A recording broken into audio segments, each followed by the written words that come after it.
Hello, I'm Eric Snodgrass, and thank you for watching this Ag Forecast for South America brought to you by Nutrien Ag Solutions.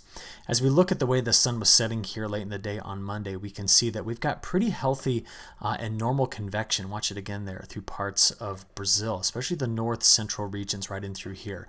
So each of these large storm complexes, that's quite common for a good and normal start to the monsoon season. And as a result of getting that precipitation in through Mato Grosso, take a look at the progress that particular state has made in terms of planting progress here. We're currently sitting at about 20%, whereas a year ago we were at 3%. The delay of the start of the monsoon last year causing these problems. So we are well ahead of normal in Mato Grosso. Again, that's the biggest corn and soybean producing state in Brazil. Now, looking over here at one of my favorite products, it's the Standard Precipitation Index. We're looking at a 1-month drought severity map.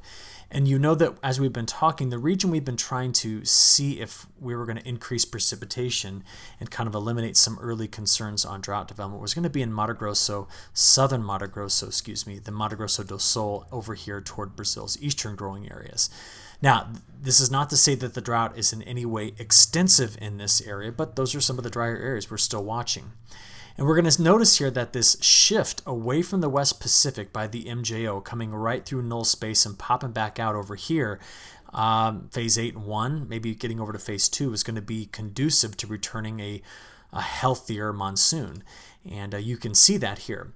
What I'm specifically referring to is that we're going to be seeing the monsoon push back into this area.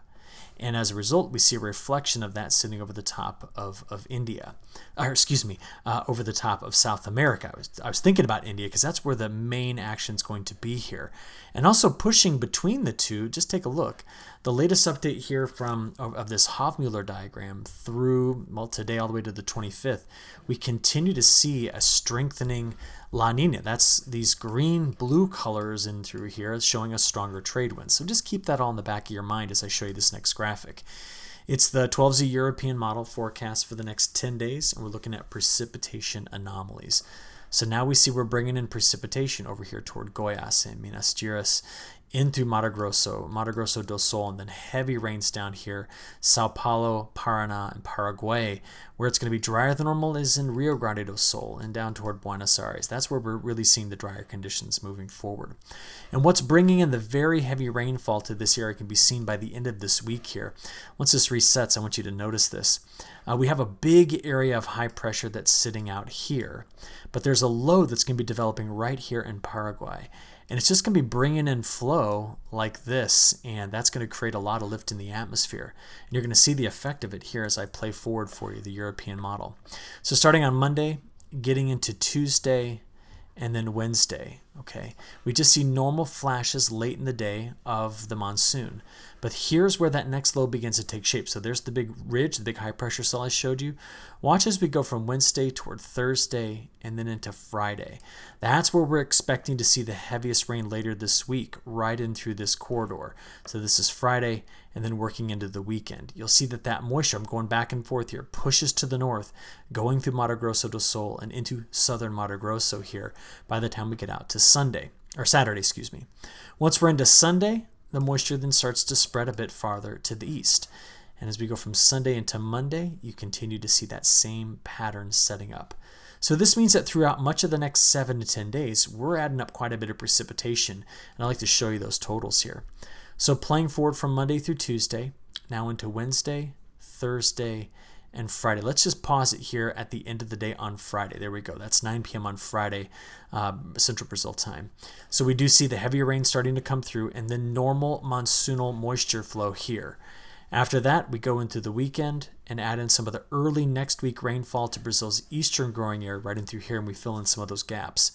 So just remember, we put this in millimeters, so we look for anything above about 30 millimeters to be an inch. And you do notice that some places down here, up here above this 100 millimeter mark, and that's we consider about 4 inches of total accumulated precipitation, so quite wet. Now, while this is going on, we don't see any major heat stress, okay? So much of Brazil's growing area continuing to see near normal to to cooler than normal temperatures, a little warmer to the south and over to the east. That's the next 5 days, and then day 5 through 10, where that rainfall really comes in, we do see the cooler conditions prevailing there. Now, as we finish this up, let's take a look at week 2, okay? as we play this from this week, anomalies, to next week, let's get it all the way out there to next week. There we go.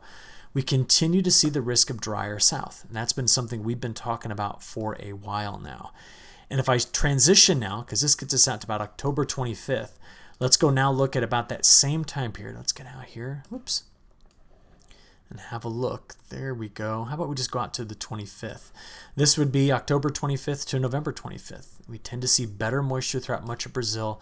If there's a risk for drier conditions, it's going to be to the south, into Argentina, and possibly into southern Brazil, Uruguay, Paraguay. That's been a constant theme.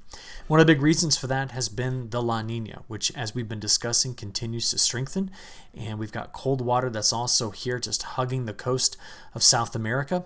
And I've kind of shown you what that meant in the longer term European model forecasts for this upcoming December, January, February.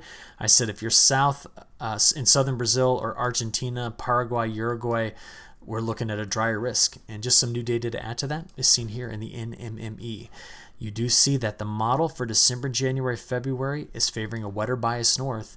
But you get south about that line, you can now start to see those drier conditions showing up in the NMME as well. So that's multiple models here supporting the risk of drought development south as we get into the heart of the growing season in Argentina as well.